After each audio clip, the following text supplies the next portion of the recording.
Hey y'all, I just got this amazing opportunity to attend Who's new original series, Catch-22, the premiere, and I'm super excited.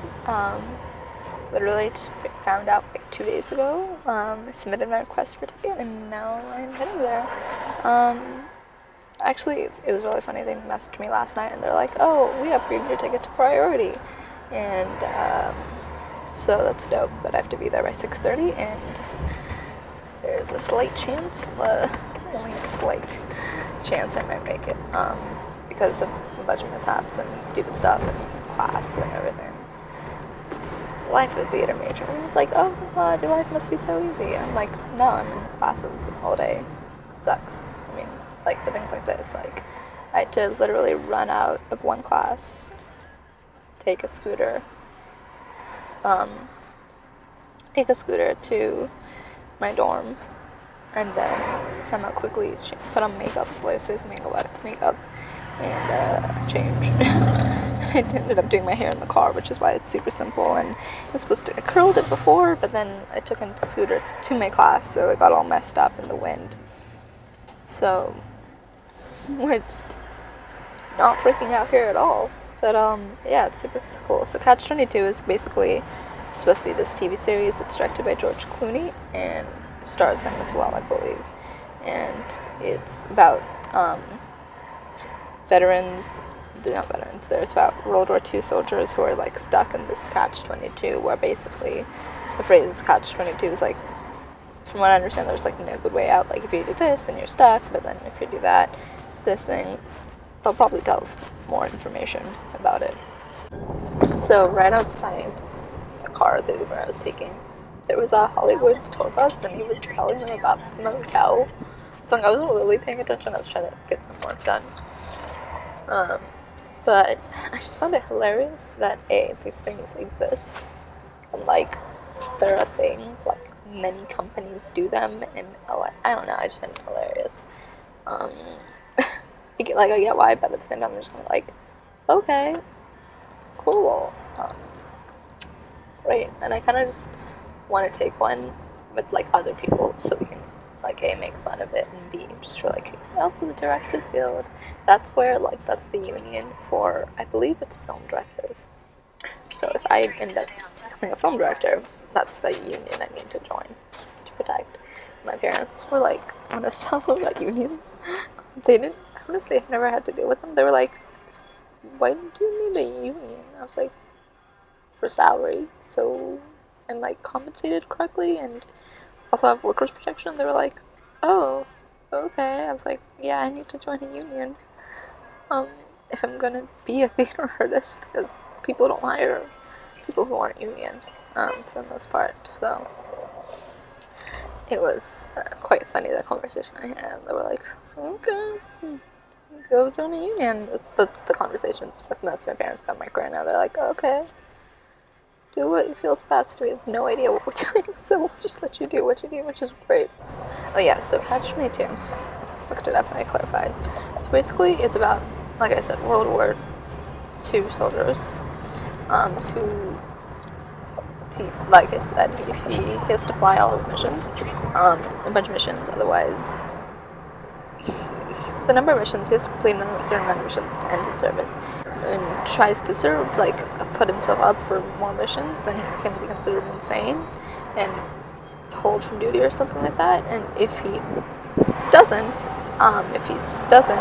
then he's in violation of Catch-22, which means he is sane and he's eligible to be removed from duty. So he's just like, Catch-22 is like stuck in this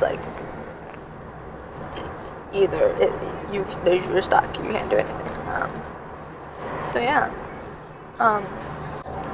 it's really funny because the only reason I know about the series is I'm a big Tom Holland fan. So Harrison Osterfield is Tom Holland's best friend, and he's in Catch-22.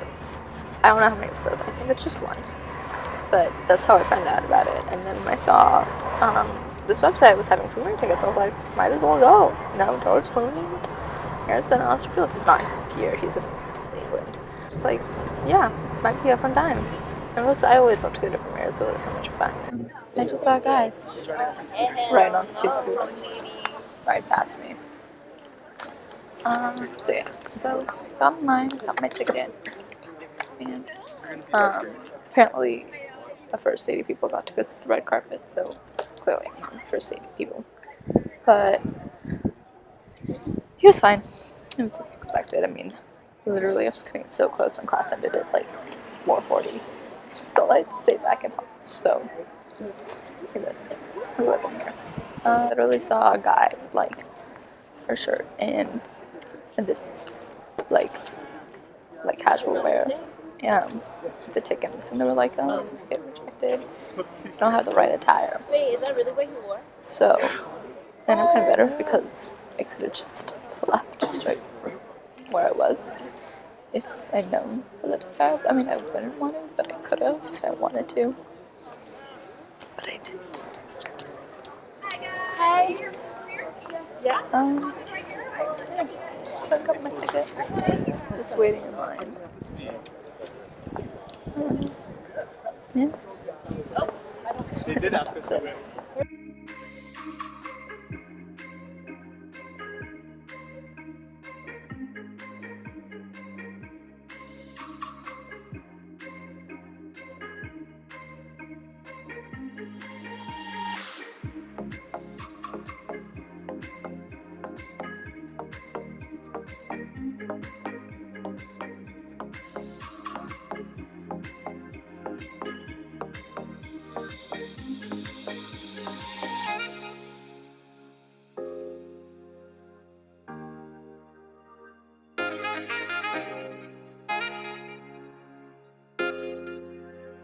So I'm all the way here, literally three seats from the front. Not my favorite spot to watch a movie or anything in a theater space, but we get what we get. So yeah, got my free popcorn, dip this out. Just kind of waiting for the movie. I don't think. We'll see. I'll keep you updated. So, that level, I don't want to turn around, it's awkward, but so I'm in the lower level, and then there's a second higher up level, and that's where all like on my left, but technically the right, no, my left, yeah, my left. So like that area is where everyone from like the show and who and all the guests, any like invited guests, like specifically with celebrities and stuff, they're all standing up there. And then I went to the bathroom. The women's bathroom was on that side of the theater. So I was like, "Smart move. Let's go up through that stairwell." And I didn't realize it at the time that that's where they were all sitting. So I was like running and like see these like reserved for character actors' names on them. I didn't see Clooney, but I saw like all the other ones. And I was like, cool. And I like, it didn't like hit me until I like got out, and I was like, oh my god. I like bumped into someone, and it was a whole thing, and I was like, oh my god. And like, these are all celebrities. This is where all the celebrities are coming in. So, and then I came back down the same way, and I was kind of just super self-conscious and awkward. I was like, okay, I'm just gonna quietly walk through here. Without anyone but yeah, just kind of waiting for the movie to start. I've been here for a while.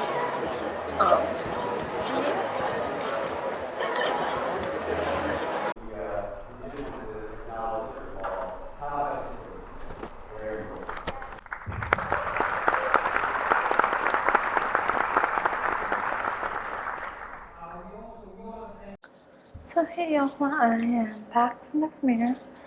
I just wanted to I didn't get a chance to talk about it. I'll look at my makeup for a second. Let's take this lipstick on, eyeliner smeared, of course. Yeah. I didn't really get a chance. I'm back at my college. I didn't really get a chance to I was gonna do like a debrief there, but they kicked us out right away. Like they literally were like, you need to leave the theater. And they were hanging outside, and they're like, yeah, you need to leave. And then I was like, oh, I'll do the Uber home, but there was other people, and I was in the front seat, so I was like, that would be super awkward. So here I am. So I don't know if you saw it, but there's some clips of George Clooney. I didn't want to videotape too much because it felt really awkward too, and a lot of the stuff, and I'll like talk about a lot of stuff, but it feels, I know, like if that was me and a bajillion people just videotaping me, I would feel so anxious and invasive.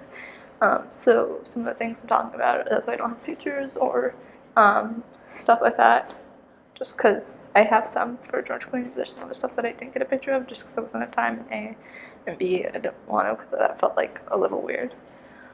Yeah.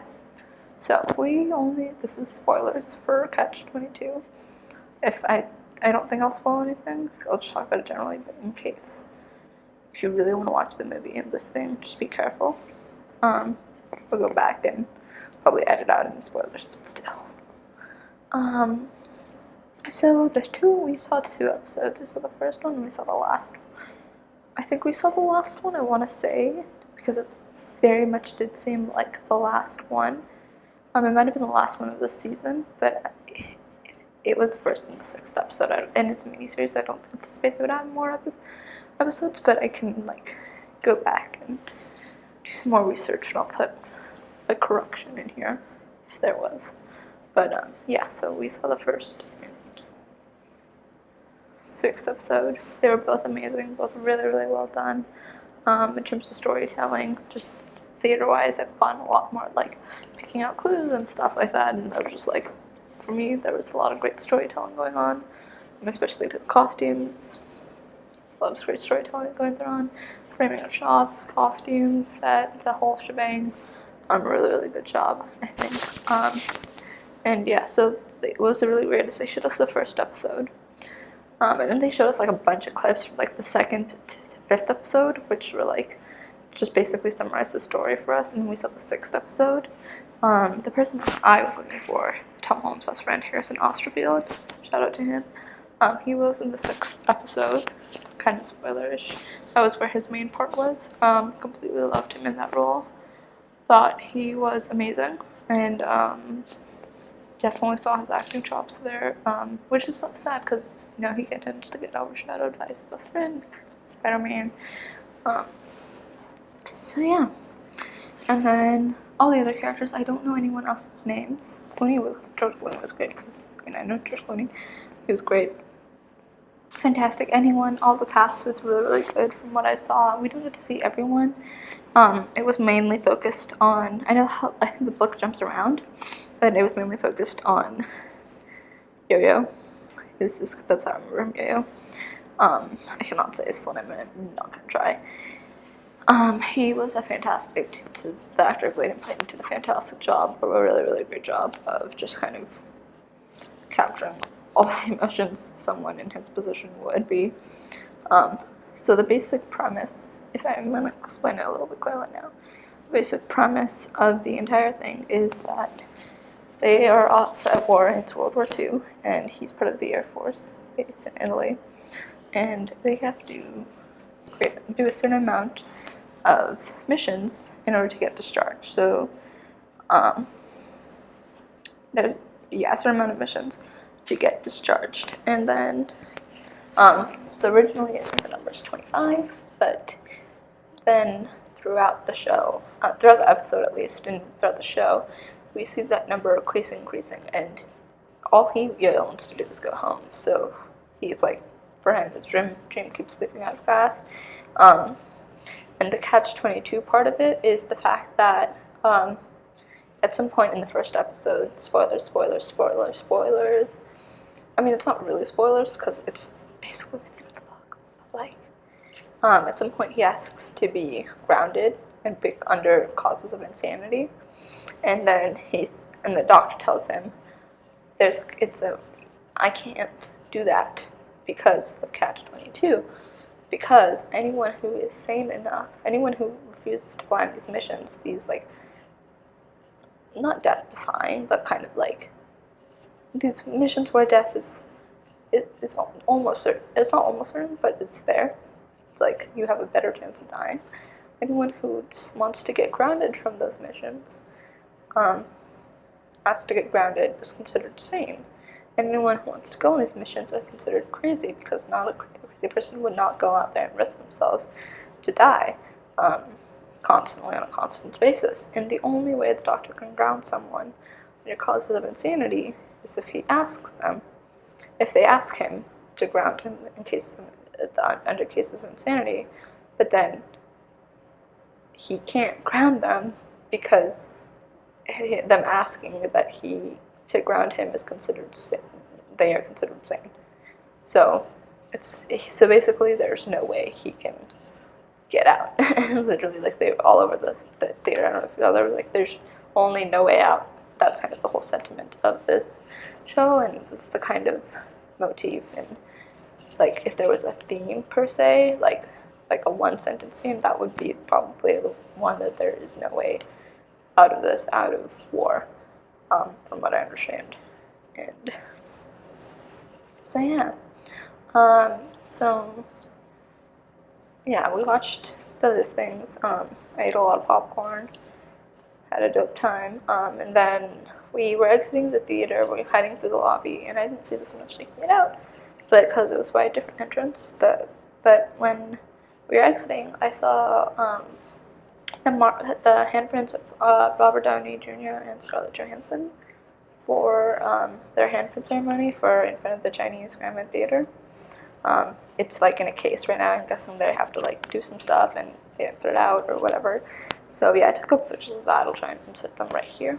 And then we went outside. We're kind of confused what to do. I didn't know what was going on. I didn't remember if for Venom there was an after party or Favorite there wasn't. So I was like, is there an after party? What's going on? Because we got a ticket and a wristband. So I was like, why did we get a ticket and a wristband? I was just kind of confused by that. So I was like, maybe the wristband is the after party. I don't know what the wristband is for, so let me know.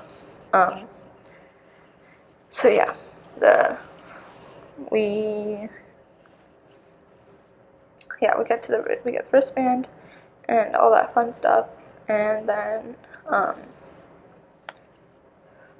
what was I saying? Yeah, so we're kind of just milling around. All of us are very confused where to go. They had closed off the entire street for the red carpet, which I didn't get to see. Only the first 80 people got to saw, which is a whole other thing that I'll go on and rant a little bit about that later.